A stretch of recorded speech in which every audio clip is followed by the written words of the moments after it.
Good morning my dear students. Class 10th mathematics के अंदर exercise 9.1 हमारी चल रही थी। 9.1 एक्सरसाइज का क्वेश्चन नंबर 15 आज हम करने वाले हैं। क्वेश्चन नंबर 15 क्या कहता है, स्टेटमेंट को रीड करेंगे। काफी इंपॉर्टेंट क्वेश्चन है ये। A straight highway leads to the foot of a tower. देखिए क्या कह रहा है कि एक ग्राउंड लेवल पे एक टावर बना हुआ है और टावर के साथ में क्या है, एक हाईवे जा रहा है, और वो जो हाईवे है उसके ऊपर क्या सीन है वो देखते हैं। ये मैंने हाईवे बना लिया जी, और यहां मान लिया एक टावर है। लो जी, ये टावर बना लिया और एक ये स्ट्रेट हाईवे है। ये कहां तक जा रहा है, टावर तक जा रहा है। A man standing at the top of the tower. लो जी, एक बंदा यहां बैठा है। A man standing at the top of the tower, यहां खड़ा है कोई बंदा। Observes a car at an angle of depression. ध्यान रखना, एंगल ऑफ क्या है, डिप्रेशन है। डिप्रेशन का मतलब देखो, वो ऊपर से देख रहा है ना नीचे की तरफ, तो आपको बताया हुआ है, सारा कॉन्सेप्ट क्लियर है। एलिवेशन में क्या होता है, हम नीचे से ऊपर की तरफ देखते हैं, और डिप्रेशन में ऊपर से नीचे की तरफ देखते हैं। तो ये कह रहा है कि यहां बंदा खड़ा है और ये नीचे की तरफ देख रहा है।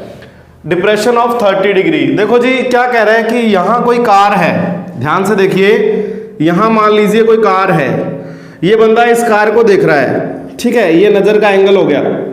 अब एंगल ऑफ डिप्रेशन है। डिप्रेशन का मतलब क्या है दोस्तों, हॉरिजॉन्टल लेवल के पैरेलल एक लाइन बनाएंगे हम। हॉरिजॉन्टल लेवल के एक पैरेलल लाइन बनाई। ये जो एंगल है, ये एंगल क्या है, 30 डिग्री। ये एंगल क्या है दोस्तों, 30 डिग्री। ये बात समझ में आ गई आपको। This angle is 30 degree. आगे पढ़ते हैं। Which is approaching to the foot of the tower with a uniform speed. मतलब कि ये जो कार है ना दोस्तों, ये कार क्या कर रही है, इधर जा रही है टावर की तरफ, टावर के फुट तक जा रही है विद ए यूनिफॉर्म स्पीड। इसकी स्पीड जो है वो फिक्स है, ठीक है।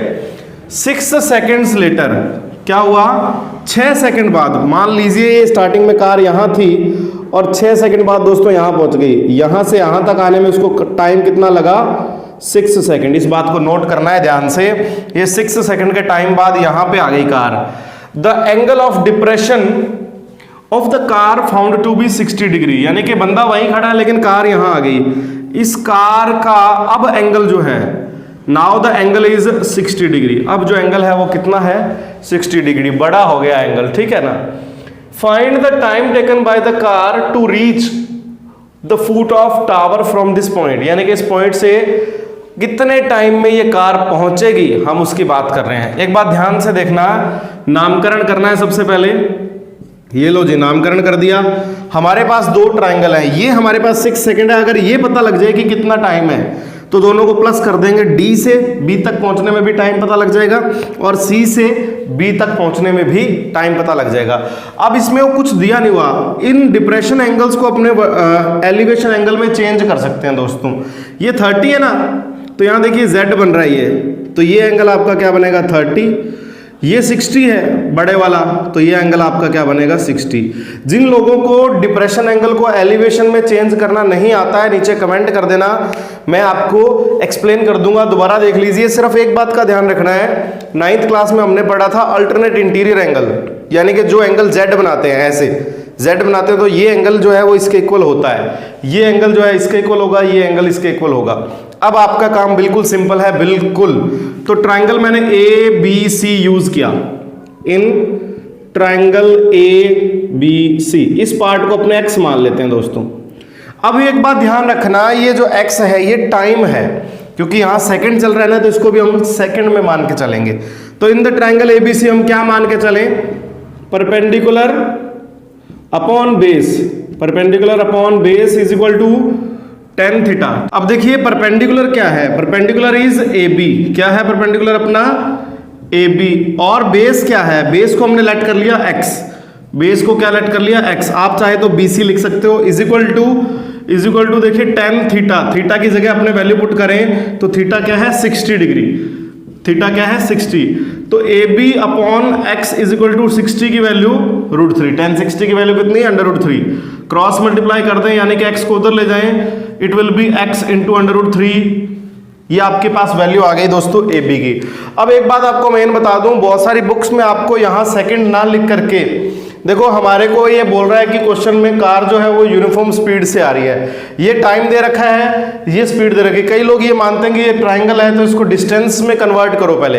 ये टाइम दे रखा है, ये स्पीड दे रखी है, तो स्पीड इंटू टाइम जो होता है वो डिस्टेंस होता है, या जो भी डिस्टेंस टाइम का फॉर्मूला लगा के इसको डिस्टेंस में कन्वर्ट करो, डीसी को भी, सीबी को भी और एबी को भी।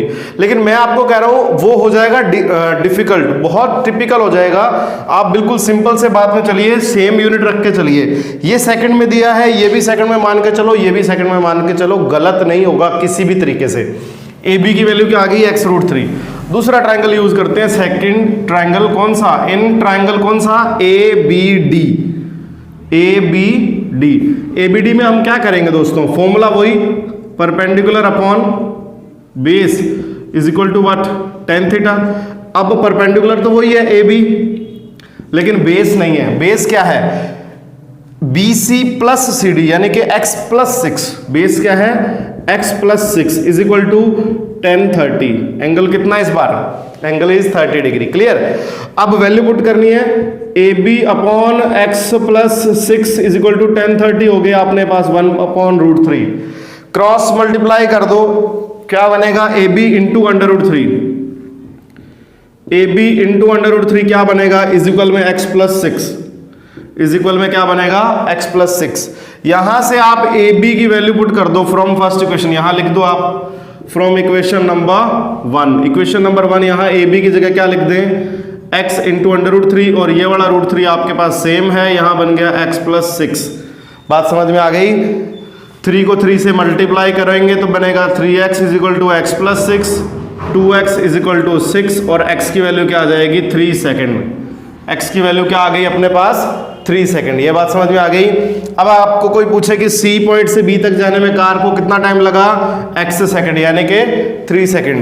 तो यहां हम लिखेंगे C to B पहुंचने में कितना टाइम लगा, 3 सेकेंड। और अगर D to B पूछ ले तो भी सिंपल है, D to B पहुंचने में कितना लगेगा, 6 + 3 यानी कि 9 सेकेंड। इस तरीके से आपका जो ये क्वेश्चन नंबर 15 है वो कंप्लीट हुआ दोस्तों।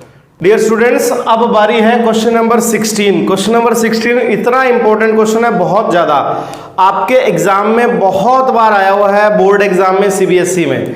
तो क्वेश्चन को थोड़ा ध्यान से देखना है, क्वेश्चन की स्टेटमेंट को पढ़ना है ध्यान से। कुछ चीजें, छोटी चीजें इसमें अलग हैं, लेकिन क्वेश्चन इजी है, क्वेश्चन टफ नहीं है। क्वेश्चन स्टेटमेंट क्या है, the angles of elevation of the top of a tower from 2 points at a distance 4 metre and 9 metre from the base of the tower. देखो जी, सीन बहुत easy है, ये ग्राउंड है, ये टावर है, ठीक है ना। क्या कह रहा है क्वेश्चन कि टॉप ऑफ द टावर से एलिवेशन एंगल है, एलिवेशन का मतलब नीचे से ऊपर जा रहे हैं, सिंपल सी बात है। अब ये जो 2 पॉइंट है, एक ये पॉइंट मान लिया और एक ये पॉइंट मान लिया, इस पॉइंट से एक एलिवेशन एंगल ये और दूसरा एलिवेशन एंगल ये, एक एंगल ये और एक एंगल ये। अब इस बार अपने को एंगल नहीं दिए हुए, खास बात क्या है, ये दोनों एंगल्स नहीं गिवन है, लेकिन इस पॉइंट की जो डिस्टेंस है वो दी हुई है 4 मीटर, और जो दूसरे पॉइंट की distance foot of the tower से दी हुई है वो दी हुई है 9 metre. So this is given to us 4 metre and this is given to us 9 metre. नामकरण कर देते हैं। आगे देखिए नई चीज क्या है, इस क्वेश्चन में नई चीज क्या है, ध्यान से देखिए। यहां तक दे दिया अपने को from the tower and in the same straight line, यानी कि इधर ही है उधर नहीं है। क्वेश्चन में मेरी तो प्रैक्टिस थी इसलिए ध्यान से देखना आप with it. Are complementary. Complementary का मतलब क्या होता है भाई, छोटी छोटी क्लासेस में आपने पढ़ी हुई है, सप्लीमेंट्री, कॉम्प्लीमेंट्री। कॉम्प्लीमेंट्री वो होता है जिसमें 2 एंगल का सम क्या हो, 90 डिग्री हो। कॉम्प्लीमेंट्री का मतलब ही क्या है कि एक तो एंगल C पे बन रहा है और एक एंगल D पे बन रहा है। एंगल C और एंगल D का सम कितना है, 90 डिग्री। दोस्तों ये चीज हमें गिवन है क्वेश्चन में, ये चीज हमें गिवन है। अब एक बात, सिंपल सी बात ध्यान से देखिए, अगर मैं C को x मान लूं, एक बात खास ध्यान से देखना, x मान लो चाहे थीटा मान लो, कुछ ही मान लो, अगर ये x है, x उधर जाएगा तो d की वैल्यू क्या आएगी, 90 - x, यानी कि एंगल ऑफ D कितना है, 90 - x। अगर आपके दिमाग में ये बात क्लियर है तो ही मैं आगे चलूं, कमेंट करके बता देना कि ये बात क्लियर है या नहीं है तो मैं दोबारा इस चीज को एक्सप्लेन कर रहा हूं। देखिए एंगल सी अगर x सेलेक्ट कर लिया तो x को इधर लाते ही माइनस का हो जाएगा, तो 90 माइनस x किसकी वैल्यू आ जाएगी, एंगल D की वैल्यू आ जाएगी। समझ रहे हो बात, एंगल D की जो वैल्यू आएगी वो क्या आएगी, 90 माइनस x। ये एंगल कॉम्प्लीमेंट्री है, मतलब इसका और इसका सम करके देखिए, दोनों का सम कितना बन रहा है, 90 डिग्री। अब क्वेश्चन में कुछ नहीं बचा, अब बिल्कुल सिंपल है। हमें करना क्या है दोस्तों, prove that the height of tower is 6 metre. ये हाइट ऑफ द टावर है, ये हमें प्रूव करनी है कि 6 मीटर है, यानी कि इस बार आंसर हमें दिया हुआ है, सिर्फ हमें बताना है कि 6 मीटर जो है हाइट ऑफ द टावर वो कैसे है। तो दोस्तों करते हैं स्टार्ट क्वेश्चन को। ABC in triangle ABC question का श्री गणेश करते हैं, शुभारंभ करते हैं छोटे ट्रायंगल से। ट्रायंगल ABC में परपेंडिकुलर अपॉन बेस लगाया, perpendicular upon base is equal to tan theta. समझ रहे हो इतना, तो आगे बात करें। परपेंडिकुलर कितना, AB, बेस कितना, बेस मतलब ये BC यानी कि 4 इज इक्वल टू 10x। अब थीटा ना तो 30 है, ना 45 है, ना 60 है, हमें थीटा नहीं पता है कि कितना है। तो दोस्तों 10x दिया हुआ है, x की अपने को कोई वैल्यू नहीं दी हुई, ठीक है ना, x की कोई वैल्यू गिवन नहीं है, तो इसको इतना ही छोड़ना पड़ेगा दोस्तों। इसको मैं इतना ही छोड़ देता हूं, इक्वेशन नंबर 1 बना दी। अब दोस्तों दूसरा ट्रायंगल ABD, ध्यान से देखना, इन ट्रायंगल ABD, इसीलिए मैंने आपको बोला था कि कुछ चीजें यहां अलग हैं, ध्यान से देखना। परपेंडिकुलर अपॉन बेस लगाएंगे, बात वही है, perpendicular upon base is equal to tan theta. Perpendicular है हमारा AB और बेस कितना है 9, base is 9 is equal to 10। अब ध्यान से देखना दोस्तों, अब ध्यान से देखना, थीटा, थीटा की जगह क्या आएगा, ये एंगल, एंगल मतलब 90 माइनस x।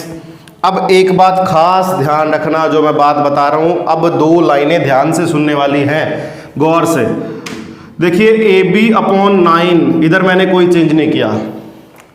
8th यूनिट में आपको एक फॉर्मूला याद करवाया था, tan 90 माइनस थीटा क्या होता है, cot theta. tan 90 minus theta क्या होता है, cot थीटा। अब देखिए इक्वेशन नंबर 1 में अपने पास tan x है और इक्वेशन सेकंड में अपने पास क्या है, cot x। अब थोड़ा ध्यान से देखने वाली बात है, ध्यान से। अब अगर मैं AB अपॉन 9 cot x को ये लिख लूं 1 अपॉन tan x, तो कोई दिक्कत नहीं है। cot x को मैंने क्या लिख लिया, 1 अपॉन tan x। अब ऐसा क्यों लिखा, ध्यान से देखना, क्रॉस मल्टीप्लाई कर रहा हूं, क्रॉस मल्टीप्लाई होगा तो देखो AB into tan x is equal to 9 बन जा 9। अब यहां से अगर मैं tan x की वैल्यू फाइंड करूं तो क्या बनेगा, 9 अपॉन AB। ध्यान से देखना मैं क्या कर रहा हूं, cot x को पहले 1 अपॉन tan x लिखा, फॉर्मूला होता है, या अब कह दो दोनों तरफ रेसिप्रोकल कर दिया मैंने, cot x को 1 अपॉन tan x लिख के ऊपर कर दिया, tan x बन गया, AB अपॉन 9 था, क्या बन गया, 9 अपॉन AB, क्रॉस मल्टीप्लाई करके ये सिस्टम कर दिया। अब ऐसा क्यों किया, मेरे दिमाग में ऐसा क्या आया कि मैं ये करूंगा। अब इक्वेशन नंबर 1 और सेकंड को देखिए आप ध्यान से, ये tan x की वैल्यू क्या है, 9 अपॉन B, और ये tan x की वैल्यू क्या है, AB अपॉन 4 है। तो tan x ना, इसका मतलब एक साइड इक्वल है तो दूसरी साइड भी क्या हो सकती है, इक्वल हो सकती है।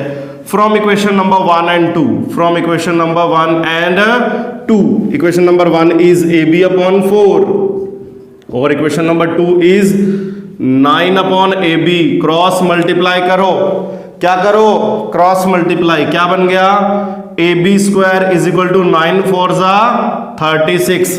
समझ रहे हो, कुछ समझे क्या, tan x सेम था तो AB upon 4 9 upon AB cross multiply कर दिया, इक्वल रखने के बाद स्क्वायर उधर जाएगी, क्या बनेगी, अंडर रूट बनेगी 36। AB की वैल्यू क्या आ जाएगी, 6 मीटर। AB की वैल्यू क्या आ जाएगी दोस्तों, 36 का अंडर रूट क्या होगा, 6।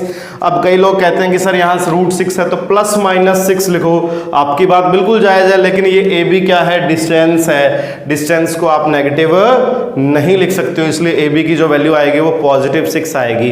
क्वेश्चन में क्या लिखा था, prove that the height of the tower is 6 metre, तो हमने प्रूव कर दिया थी AB की जो हाइट जो है वो 6 मीटर है, वी हैव प्रूव्ड इट। तो इस तरीके से आपकी 9th यूनिट जो है वो कंप्लीट हो गई। उम्मीद करता हूँ आपको अच्छे तरीके से समझ में आ गई होगी। जिन लोगों ने पहले वाली वीडियोस नहीं देखी हैं, नीचे ही डिस्क्रिप्शन में आपको पूरी यूनिट का लिंक मिल जाएगा। इसके अलावा बहुत सारी यूनिट मैंने करवा दी हैं, उनका लिंक भी आपको मिल जाएगा। Next unit, next exercise, next introduction के साथ आपके सामने जल्दी ही हाजिर हो जाऊंगा दोस्तों। तब तक के लिए बहुत बहुत धन्यवाद।